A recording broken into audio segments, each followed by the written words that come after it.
सागर, दीपिका, आज से पहले मैंने इससे भद्दा मजाक कभी नहीं सुना।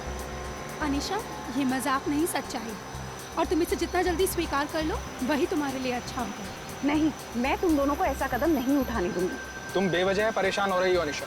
हम जो कुछ भी कर रहे हैं उसमें हम सबका फायदा है और तुम्हारा भी। सागर, नुकसान और फायदे से पहले सही और गलत के बारे में भी सोचना चाहिए। बस अनीशा, ये नैतिक विज्ञान का लेक्चर देके हमें बोर करना बंद करो। और तुम्हारा ये लेक्चर सुन के हम लोग अपना फैसला नहीं बदलेंगे। देख लेना, तुम दोनों बहुत पछताओगे। ओ नो, ये गाड़ी तो हमारी तरफ आ रही है। अब क्या करें?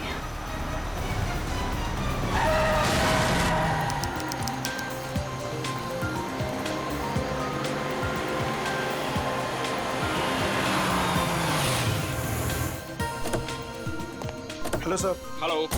Hello ma'am.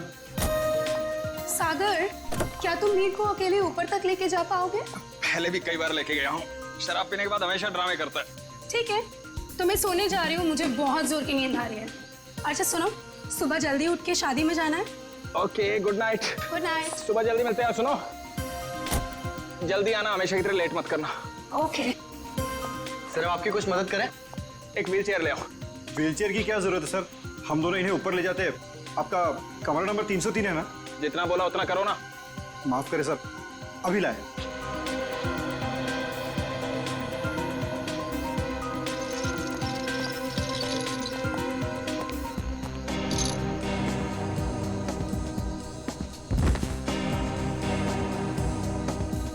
उठाओ इसे। जब सहन नहीं होती तो पीता क्यों है? सर, खाने में कुछ लेंगे? एक सूप ले आओ। Okay sir. सर, इन्होंने सूप ऑर्डर किया। जब से ये लोग इस होटल में रहने आए हैं ना, ऐसा तीसरी बार हुआ है। पता नहीं इतनी शराब क्यों पीते हैं जब पचा ही नहीं सकते।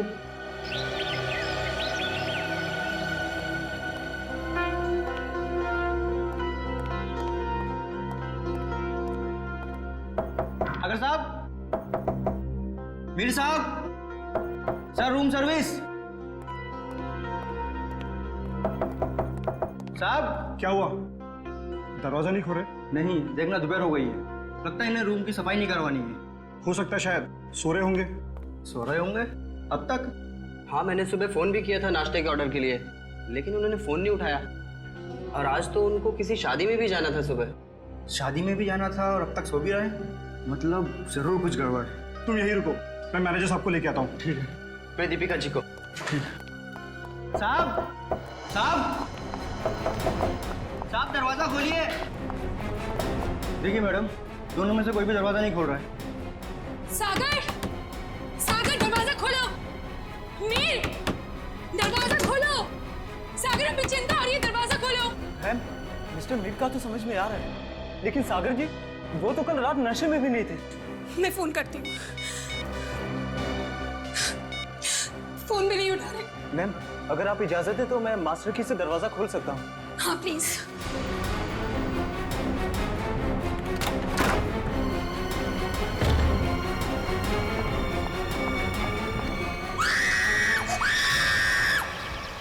नील, तुम सोच भी नहीं सकते मैं इन छुट्टियों को लेकर कितनी उत्सुक हूँ। आखिरकार तुम्हारे ऑफिस वाले और मेरे ऑफिस वाले राजी हो ही गए और हमें एक हफ्ते की छुट्टी दे दी। भाई समझ में नहीं आता कि इंसान अगर दिन में 14 घंटे काम करेगा तो वही अपनी खूबसूरत बीवी के साथ वक्त कब बिताएगा, नहीं? नील, तुम अपनी आंखें सड़क पर रखो। तुम जानते हो ना, तुम जब भी गाड़ी चलाते हो मुझे कितना डर लगता है। अरे तुम बेवजह घबरा रही हो, हाँ? अरे वो देखो, वो क्या है? वहाँ कोई लड़की सच में पड़ी है। देखो देखो। नील, हमें उसकी मदद करनी चाहिए। हाँ। सुनिए, सुनिए, आंखें खोलिए।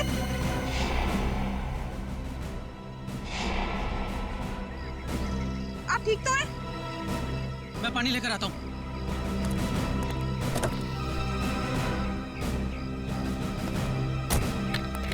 ये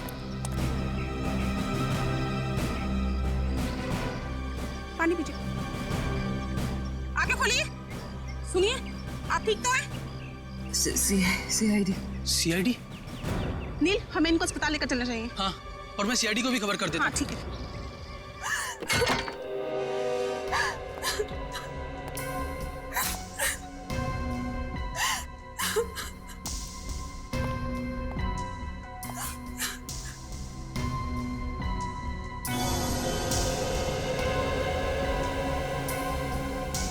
एसी भी ऑन है और खिड़की भी खुली है।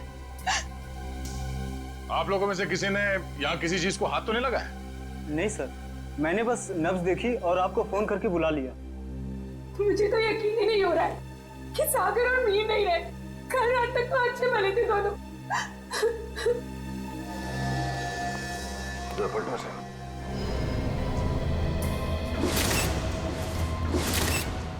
ये देखो फ्रेडी, मीर का खून गला घोट के किया गया है। हाँ सर, गले पे लाल निशान साफ साफ दिख रहा है। निशान देख के लगता है कि नायलॉन के रस्सी से गला घोटा गया इसका।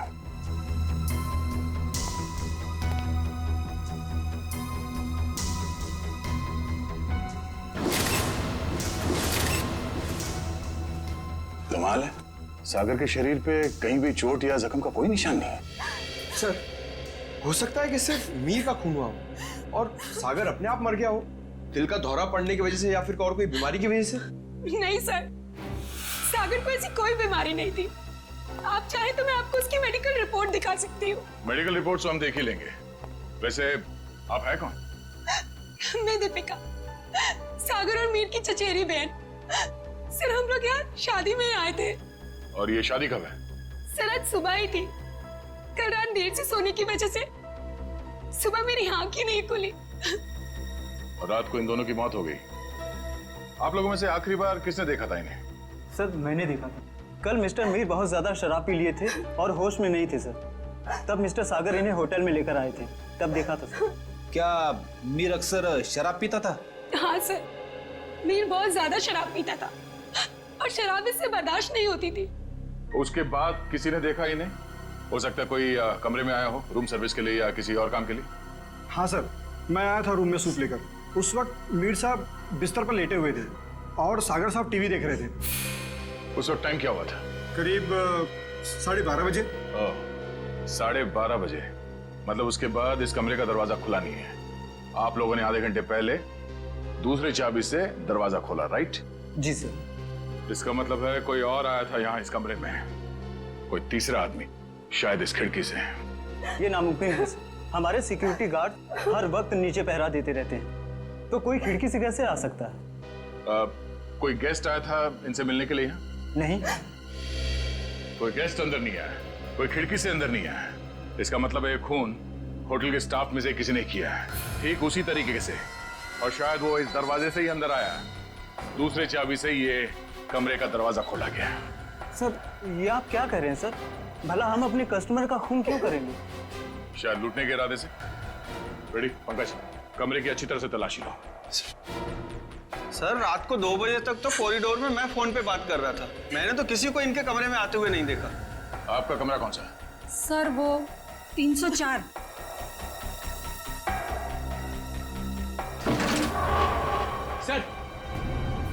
सर, इस ड्रॉर में पैसे मिले सर। पैसे?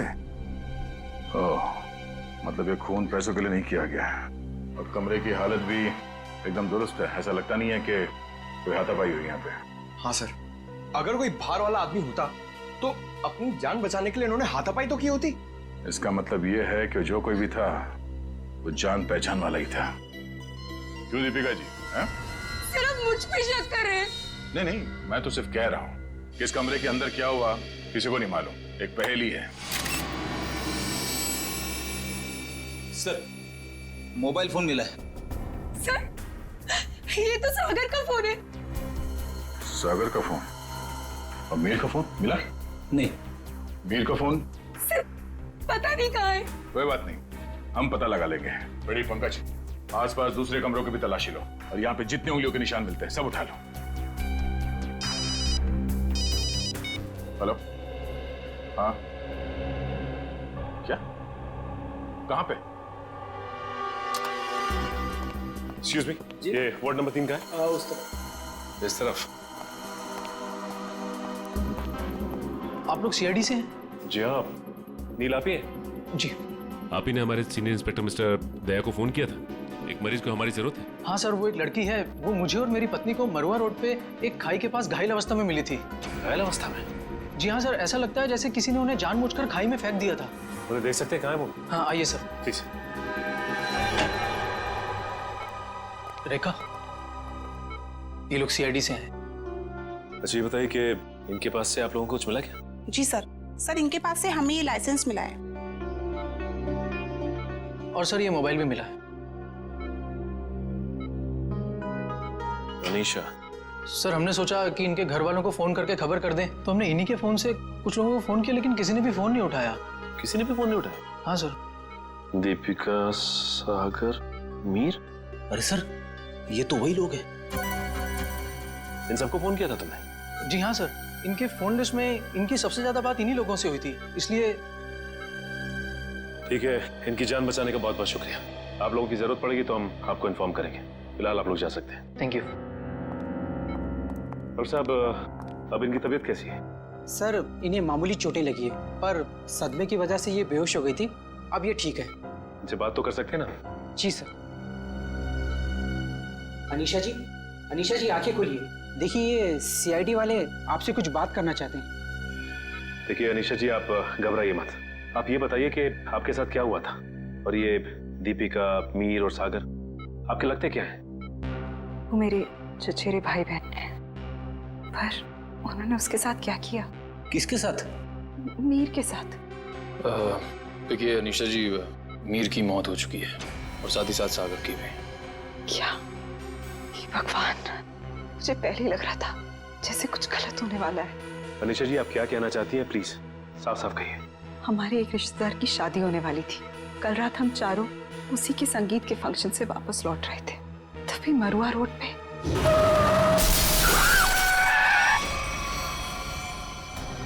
तुम दोनों ठीक तो हो ना? हाँ, हम ठीक हैं। घबराओ मत, ये हमारा ही प्लान था। क्या? चलो।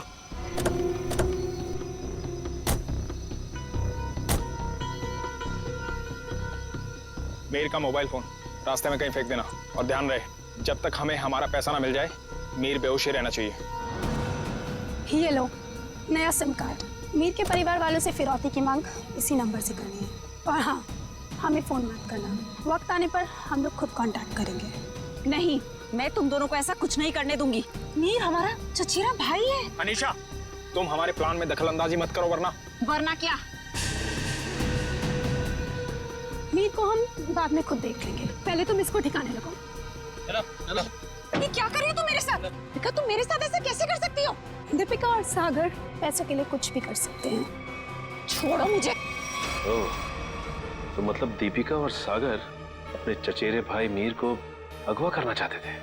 हाँ सर, अगर ये बात मुझे पहले पता होती कि उनके दिमाग में ऐसी कोई खिचड़ी पक रही है तो मैं मीर को पहले ही सावधान कर देती।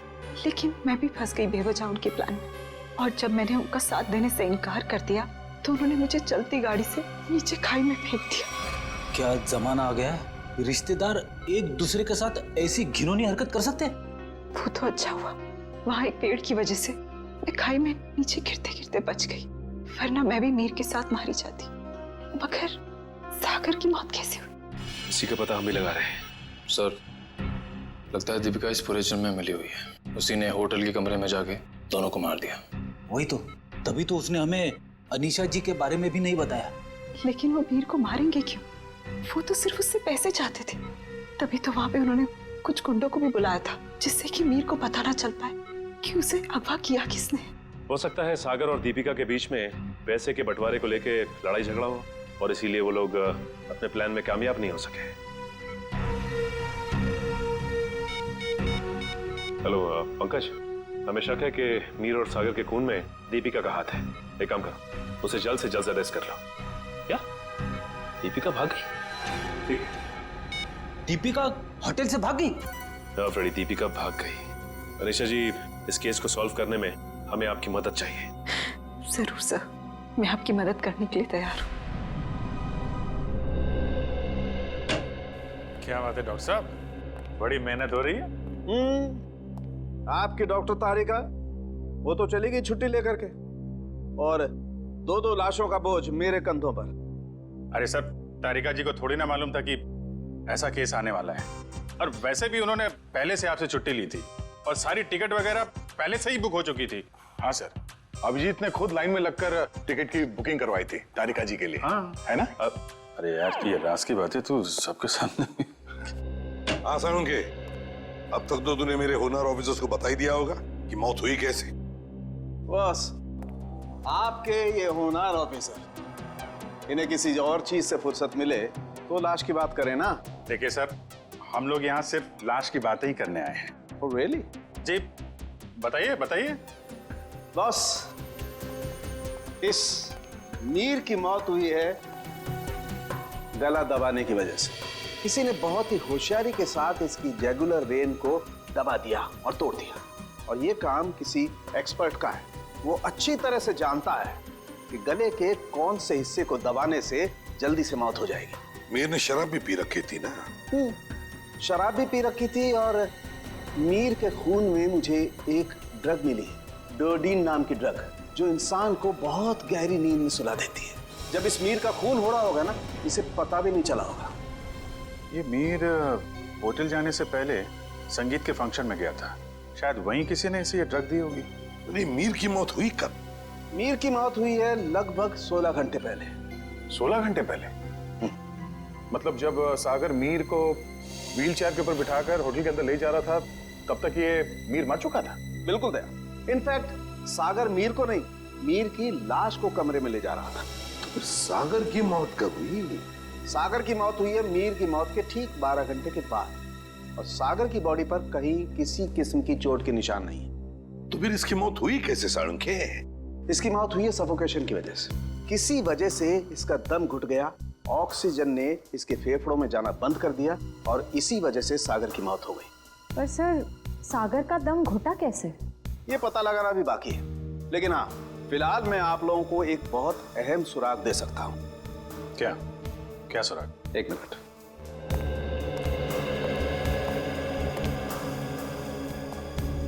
बस ये मीर के कपड़ों के रेशे, और इस पेट्री डिश में सागर के कपड़ों के रेशे। ये कैसा सुराग है डॉक्टर? मेरी तो कुछ समझ में नहीं आ रहा है। बेटा, पहले बड़ों की बात अच्छी तरह से सुन लेनी चाहिए, फिर समझ में आएगा। हाँ, बस मीर के कपड़ों के रेशे मुझे सागर के कपड़ों के पीछे के हिस्से पर मिले, और सागर के कपड़े के रेशे मुझे मीर के कपड़े के आगे के हिस्से पर मिले। क्या क्या क्या क्या? मीर की शर्ट के रेशे सागर की शर्ट की पीठ की तरफ, और सागर की शर्ट के रेशे मीर की शर्ट पे आगे की तरफ। आप हमें सुराग दे रहे हैं या हमारी उलझनों को और बड़ा कर रहे हैं? अभिजीत, हर बंद ताले को खुलने के बाद एक नए सुराग का दरवाजा खुलता है।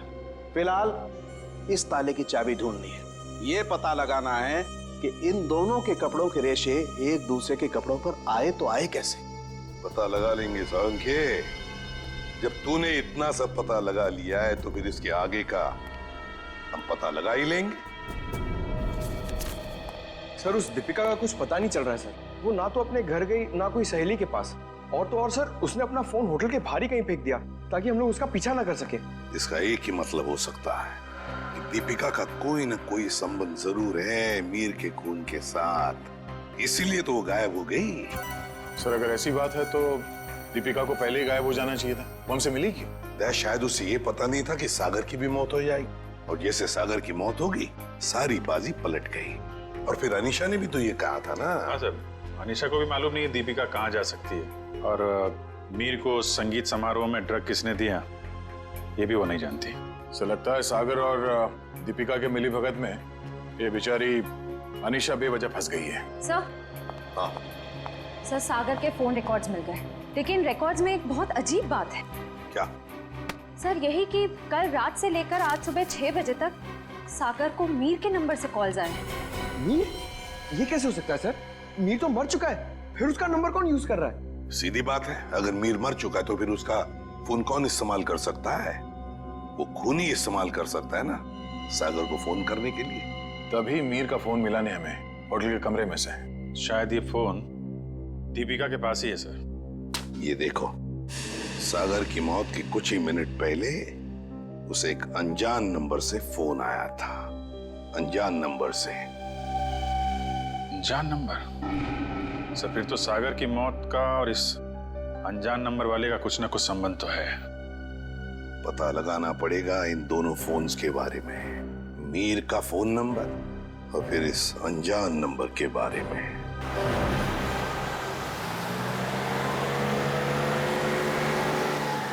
बस आप अपनी गाड़ी रोक दीजिए।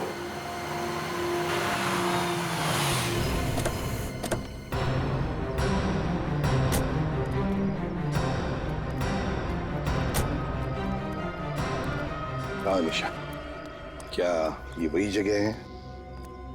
हाँ सर, ये वही जगह है जहाँ गुंडों ने हमारी गाड़ी रोकी थी और फिर मुझे दूसरी गाड़ी में डाल दिया खाई में फेंकने के लिए। और दीपिका और सागर उस दिशा में चले गए थे। दीपिका और सागर उस दिशा में चले गए? जी सर। लेकिन एक बात बताओ निशा, तुम्हें पूरा यकीन है कि ये वही जगह है, वही सड़क है? रात का समय था, हो सकता है तुम कुछ भूल कर रही हो। नहीं सर, मुझे पूरा यकीन है ये वही जगह है। जब गुंडे हमारी गाड़ी के आगे आए थे तो हमारी गाड़ी वो पेड़ से टकराई थी। उस पेड़ से? जी सर।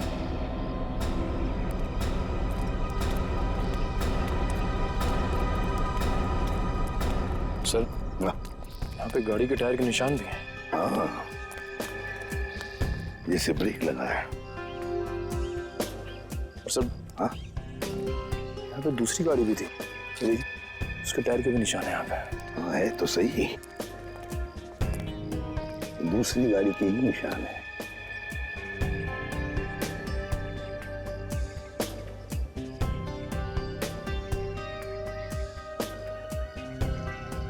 ये देखो,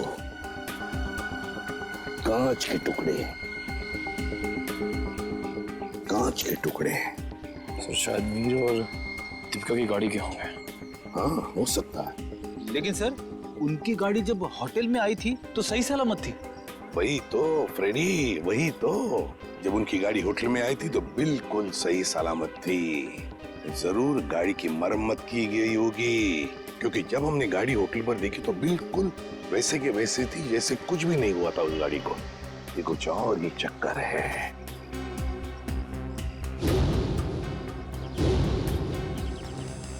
गोली? निखिल, फोर्सेप देना।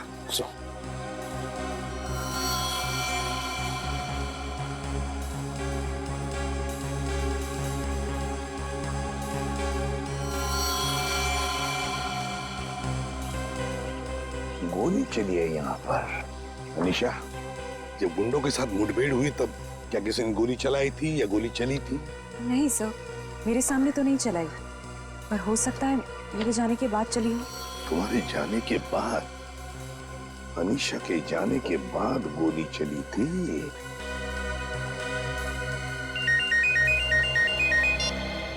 आद्या, अच्छा, सागर को मिहिर के फोन से जो फोन आया था वो कहां से आया था उसका पता चल गया है? हम जहां पर खड़े वहां से 15 किलोमीटर दूरी पर है, कोई ढाबा है। एक काम करो, डिटेल लोकेशन का एमएमएस भेज देना या एसएमएस भेज देना, ठीक है? Great work. सिस्टर, आप अनीशा को हॉस्पिटल ले जाना। निखिल, फोन करके दूसरी गाड़ी का इंतजाम करो। ढाबा।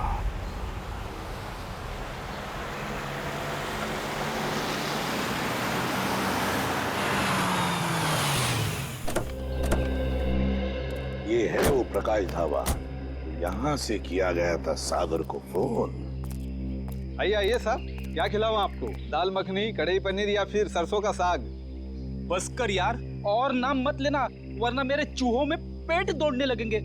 सॉरी सर, मेरे पेट में चूहे दौड़ने लगेंगे। तो अच्छी बात है ना साहब, हमारा धंधा और बढ़ेगा। देखो, हम यहाँ खाना खाने के लिए नहीं, तहकीकात करने के लिए आए हैं। हम लोग सीआईडी से हैं। सीआईडी? तू चुप रहे छोटू। साहब, हुआ क्या है? हमने तो कुछ नहीं किया। हाँ, वो तो पता लगा ही लेंगे। खैर, पहले ये बताओ, 14 तारीख की रात को क्या तुम्हारे यहाँ एक कस्टमर आया था जो रात भर तुम्हारे इस ढाबे पर ही था? रात भर? हाँ, रात भर 10 बजे से लेके 6 बजे तक। क्या वो रात भर फोन पे ही बात कर रहा था? साहब, ढाबे पे तो नहीं था, पर हाँ, सड़क के उस पार एक गाड़ी खड़ी थी जिसके अंदर एक आदमी बैठा था और वो किसी से फोन पे बात कर रहा था। तो क्या तुमने उसे अच्छी तरह से देखा? नहीं साहब, अंधेरा था, इसके लिए चेहरा नहीं देख पाया।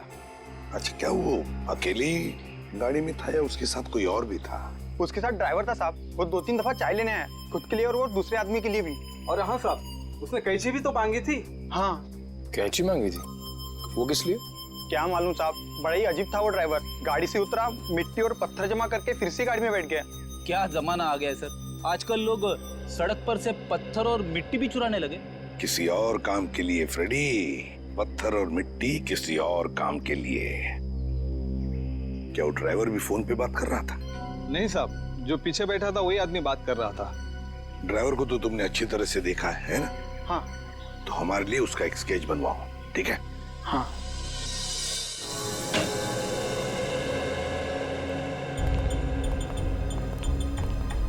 ये है वो उलझी हुई पहली डॉट साहब। मीर की लाश यहाँ पड़ी थी, सागर की वहाँ। मीर की मौत 7:30 बजे हुई थी और सागर की उसके 12 घंटे के बाद, है ना? और मीर की मौत की वजह है नायलॉन की रस्सी से गला दबाना, सागर की मौत की वजह है दम घुटना। और अभिजीत, कमरे में कोई तीसरा आदमी था नहीं, क्योंकि कमरे का दरवाजा अंदर से बंद था। सर, इस केस में सबसे अजीब बात तो यह है कि सागर ने मीर की लाश के साथ 12 घंटे क्यों गुजारे? और सर, मीर का खून सागर ने किया होता तो वो लाश को वापस होटल में लाने का खतरा क्यों उठाता? अक्सर खूनी खून करने के बाद लाश को किसी सुनसान जगह फेंक देता है। तुम दोनों के सवालों का जवाब इस चलते हुए एसी और इस खुली हुई खिड़की के बीच छुपा हुआ है, जो दया को क्राइम सीन पे दिखाता है। सर, ये भी तो हो सकता है कि सागर का दम घुट रहा हो और उसने खिड़की खोल दी हो ताकि खुली हवा में सांस ले सके। नहीं सचिन, बात इतनी आसान नहीं है। मैंने बताया था ना आप लोगों को कि मुझे मीर की कमीज पर सागर की शर्ट के रेशे और सागर की शर्ट पर मीर की कमीज के रेशे मिले। दोनों की कमीजों पर एक दूसरे के कपड़े के रेशे हैं। Yes sir. सर, ये दोनों की कमीज पे एक दूसरे का धागा मिलना, चलते हुए एसी के बाद भी खिड़की का खुला हुआ होना, ये एक ही बात की तरफ इशारा कर रहा है। और वो क्या है? कि सागर ने मीर की लाश को दोबारा यहाँ लाने का खतरा इसलिए उठाया ताकि वो मीर की मौत को हादसा या फिर खुदकुशी का रूप दे सके। यानी सर, सागर ने पहले लाश को उठाया और फिर खिड़की से बाहर फेंकने की कोशिश की। एग्जैक्टली। उसने सोचा होगा कि सबसे कह दूंगा कि शराब के नशे में मीर खिड़की के नीचे गिर गया, लेकिन इसके पहले कि वो अपने प्लान में कामयाब हो पाता, उसकी मौत हो। हाँ सर, ये गुत्थी आधी तो सुलझ गई, लेकिन एक बात समझ में नहीं आई कि इस कमरे में सागर और मीर के अलावा कोई भी नहीं था, तो फिर सागर की मौत अचानक कैसे हुई? सचिन, उसकी मौत का राज उस अनजान फोन कॉल में छुपा हुआ है जो उसे सुबह सुबह आया था। हाँ पंकज, अनजान कॉल का पता चल चुका है कहां से की गई थी? Very good. कौन सी जगह? Jhula tower. Okay okay okay okay, thank you very much Pankaj, thank you. जी, झूला टावर तो वो रही बिल्कुल सामने, जो अभी तक पूरी बनी भी नहीं है। या डॉक्टर साहब, सर आप यहाँ देखिए, तब तक हम लोग झूला टावर का चक्कर मार के आते हैं, देखते हैं वहां पे क्या हुआ था।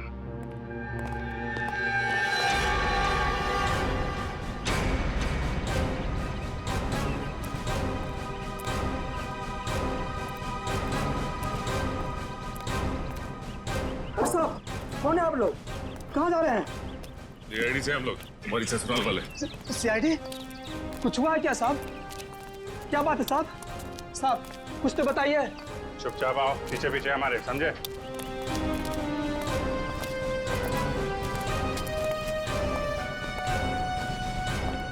ये देखो, यहाँ से कमरा नंबर 303 बिल्कुल साफ साफ दिख रहा है। जरूर उस आदमी ने सागर को यहीं से फोन किया होगा। परसों रात तुम ही ड्यूटी पे थे यहाँ पे? हाँ साहब, मैं तो हर रात यहाँ ड्यूटी पर ही रहता हूँ। तो जरा ठीक से याद करके बताओ, परसों रात यहाँ पे कोई अजनबी आया था इस बिल्डिंग में? साहब कुछ कॉलेज के बच्चे थे, कह रहे थे किसी पिक्चर की शूटिंग करनी है। पिक्चर की शूटिंग? कौन सी पिक्चर, क्या बताया उन लोगों ने? उन्होंने कहा तो छोटी सी पिक्चर की शूटिंग करनी है कॉलेज के एग्जाम के लिए। उन्होंने मुझे 15,000 रुपये दिए और तुमने उन्हें अनुमति दे दी यहाँ शूट करने की? जी, मुझे लगा मेरी और मेरे बच्चों की मदद भी हो जाएगी। और खूनी की भी। खूनी? हाँ खूनी। तुम ही बताओ, उन लोगों का नाम नंबर कुछ है तुम्हारे पास? नहीं साहब। अच्छा ये बताओ कि वो बच्चे आए कैसे?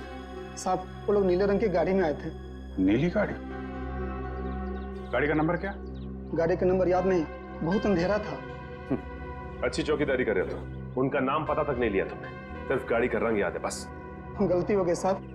पर हाँ साहब, एक बात है जो शायद आपको कुछ काम आ जाए। क्या बात? साहब वो लोग उस कैमरे की बात कर रहे थे जो अपने साथ लेकर के आए थे। कह रहे थे महंगा है, संभाल के रखना, भाड़ा देना है। भाड़े का कैमरा?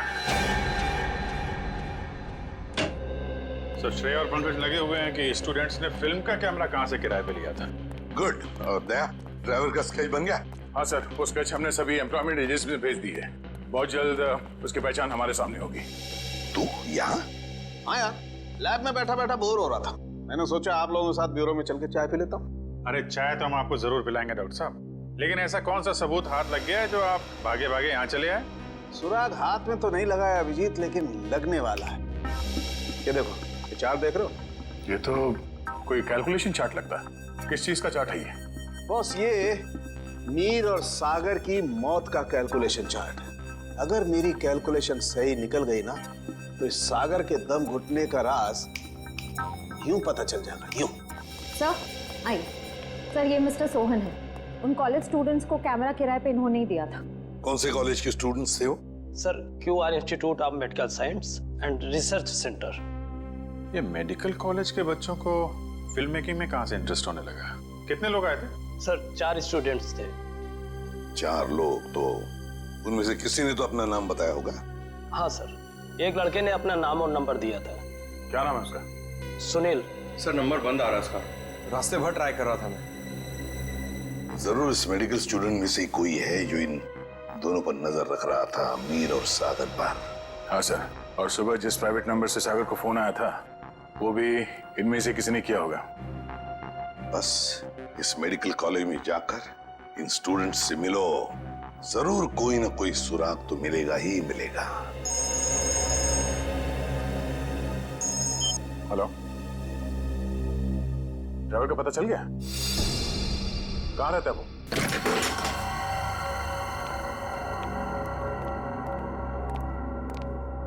ये ड्राइवर चंदन लगता है 9 तो 11 हो गया। तो ढूंढो।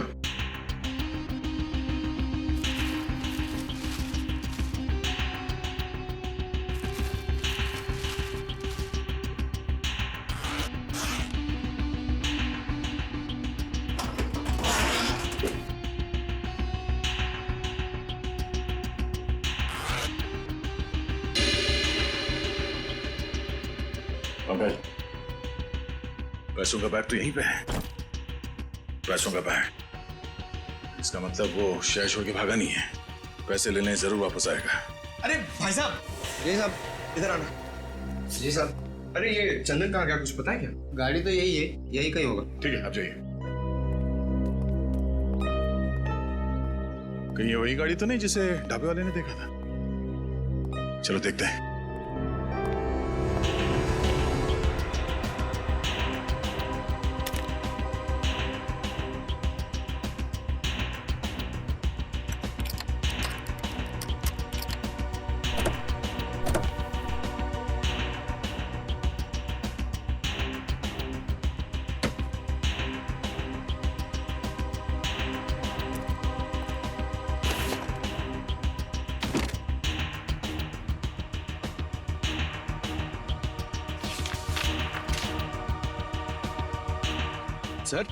सर ये गाड़ी दीपिका की है, ये देखिए पेपर। दीपिका की गाड़ी? और ये देखो, पत्थर पे सूखा हुआ खून। शायद ये वही कंकड़ पत्थर है जिन्हें ड्राइवर ढाबे के पास इकट्ठा कर रहा था।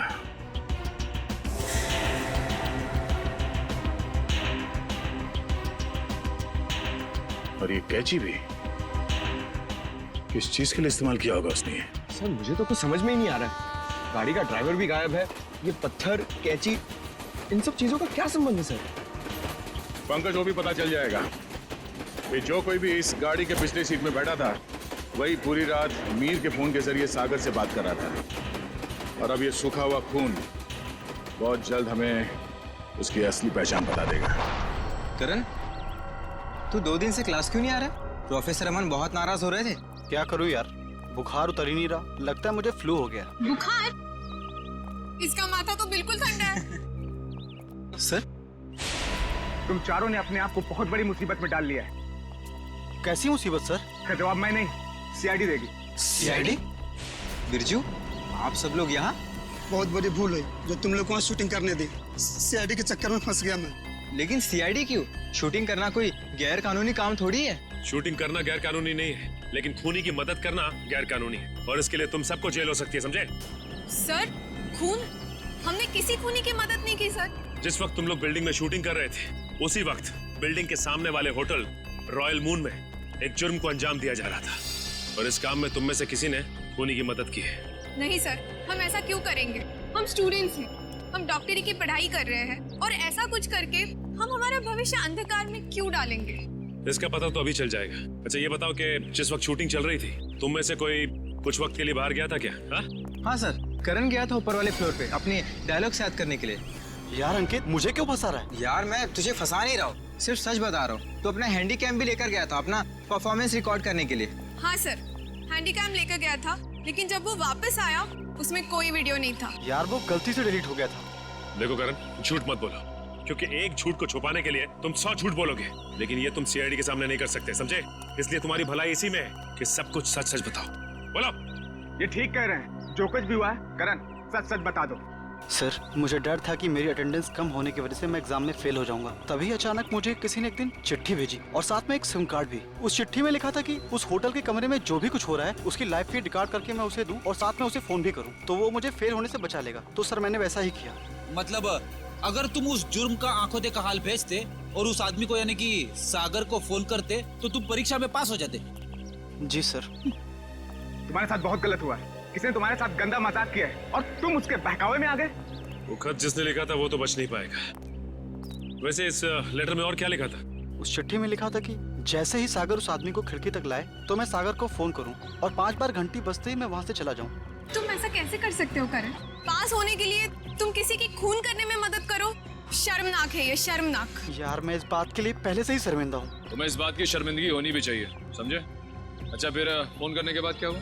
सागर ने मेरा फोन उठाया नहीं, बस वो अचानक वहीं खड़ा रहा। मैंने फोन किया, 5 बार घंटी बजी, उसके बाद फोन काट कर मैं वहाँ से चला गया।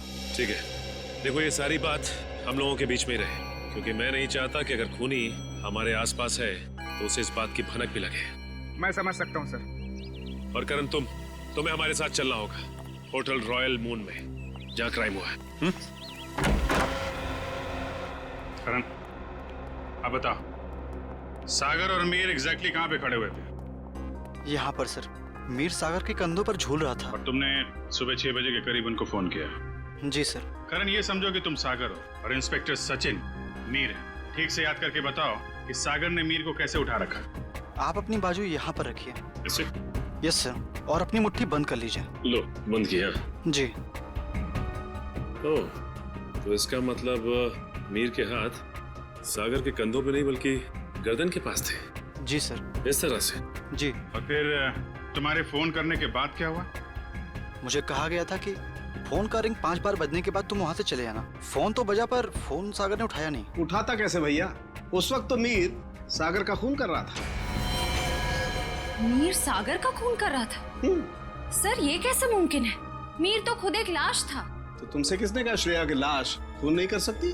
सालुंके साहब, आप भी फ्रेडी की तरह। 1 मिनट सचिन, मैं कोई आत्मा की बात नहीं कर रहा हूँ, मैं साइंस की बात कर रहा हूँ। मैं रिगर मोर्टिस की बात कर रहा हूँ। याद है अभिजीत, कुछ सालों पहले भी ऐसा ही केस हुआ था। तुम पूछना अपने एसीपी साहब से, उस केस में एक लाश ने एक आदमी को गोली मारी थी।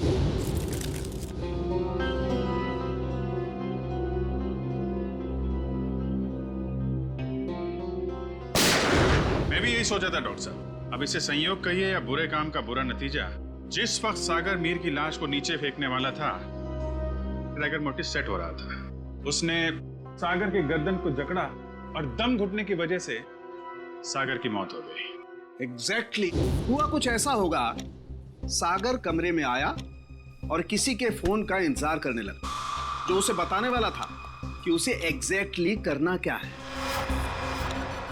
फोन आने के बाद सागर ने मीर को बिस्तर से उठाया और उसे खिड़की की तरफ लेके गया, ताकि मीर को हत्या या आत्महत्या बनाया जा सके। लेकिन एक बात है अभिजीत, मुझे नहीं लगता है कि ये कोई संयोग था या कोई बुरे काम का बुरा नतीजा था, बल्कि मुझे लगता है सागर को फोन ठीक उसी वक्त जानबूझकर किया गया जब मीर के हाथों में राइगर मोर्टिस सेट हो रहा हो और मीर का हाथ सागर की गर्दन दबा सके। आपकी बात में दम है सालुंके सर, वरना सागर के पास तो पूरी रात थी इस जुर्म को अंजाम देने के लिए। उसने सुबह तक इंतजार किया ही क्यों? क्योंकि वो चाहता था कि मीर के साथ साथ सागर का भी टिकट कट जाए और उस तक पहुंचने के सारे रास्ते बंद हो जाएं। कानून उस तक पहुंच ही ना पाए। मगर सालुनके साहब, खूनी ना तो यहाँ पे था और ना ही खूनी उस बिल्डिंग में था, तो फिर खूनी को ये कैसे पता चला कि मीर का शरीर कब पकड़ने वाला है और सागर उसे कब उठाने वाला है? करण के फोन के जरिए। मगर सर, सागर ने मेरा फोन तो उठाया ही नहीं। 5 बार रिंग बजी और मैं वहां से भाग गया। मैं भी बताता हूँ। श्रेया, जरा सागर के फोन पे कॉल करना। सर।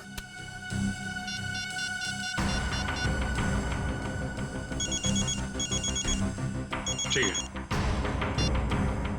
सचिन, अब जरा तुम कॉल करना।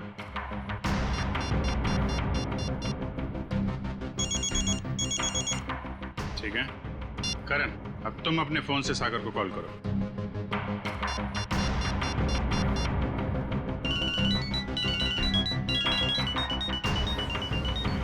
ये क्या सर, मेरे फोन करने पर अलग तरह की रिंग बजी?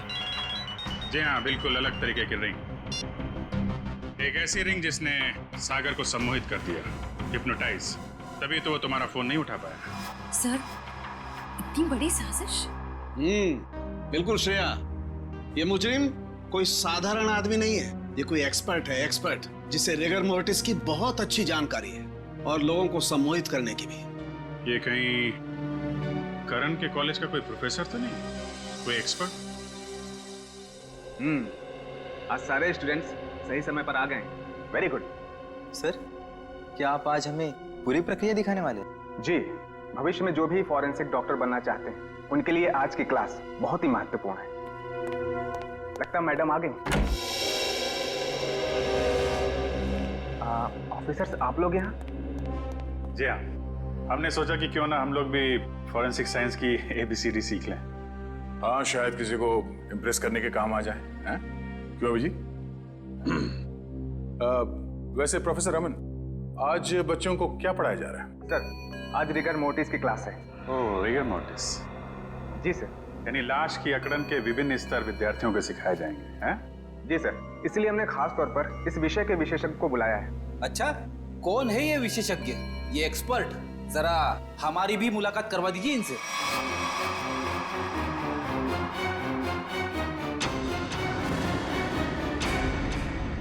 अरे फ्रेडी, विशेषज्ञ को नहीं पहचाना तुमने? हैं? प्रोफेसर अनीशा, जरा इनका खिला खिला चेहरा देखिए। ऐसी मुस्कान है इनके चेहरे पे जैसे मुजरिमों को तब होती है जब उन्हें गलतफहमी हो जाती है कि वो CID से बच गया। क्यों? ये कैसी बातें कर रहे हैं आप? वैसे खून की प्लानिंग तो वाकई बहुत सोच समझ के की थी आपने, मगर एक गलती कर दी। CID को हल्के में आंक लिया।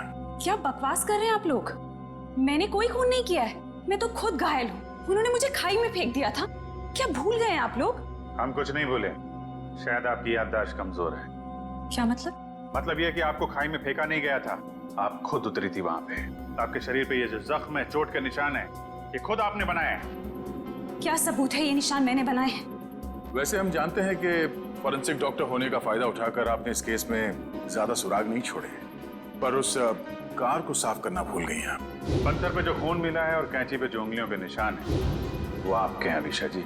हमारे पास काफी सबूत हैं आपको अदालत में खूनी साबित करने के लिए। बाहर जाने के सभी दरवाजे बंद हो चुके हैं अनीशा जी। अब सिर्फ जेल का दरवाजा आपका इंतजार कर रहा है। अब बताइए, क्यों किया आपने ये सब? दीपिका और सागर ने प्लान बनाया था, मीर को किडनैप कर लेंगे और बदले में उसके ट्रस्ट से ढेर सारा पैसा मांगेंगे। उन्हें नहीं पता था कि मुझे उनके प्लान के बारे में सब कुछ पता लग गया है और बदले में उनके खिलाफ में एक और प्लान बना रही थी जो उनके प्लान से कई ज्यादा खतरनाक था। और उस ड्राइवर और दीपिका का क्या किया तुमने? दोनों को मारकर जंगल में फेंक दिया नीलगंज के। शर्म आनी चाहिए तुम्हें। एक फॉरेंसिक डॉक्टर का फर्ज होता है कि वो समाज से जुर्म को मिटाने में कानून का साथ दे, खूनियों को पकड़ने में मदद करे, लेकिन तुमने अपनी शिक्षा का गलत इस्तेमाल किया है। खुद एक अपराधी बन गए। ऐसे घिनौने अपराध की सिर्फ एक ही सजा है, फांसी। For more updates, subscribe to our channel, click the show links and enjoy watching the videos.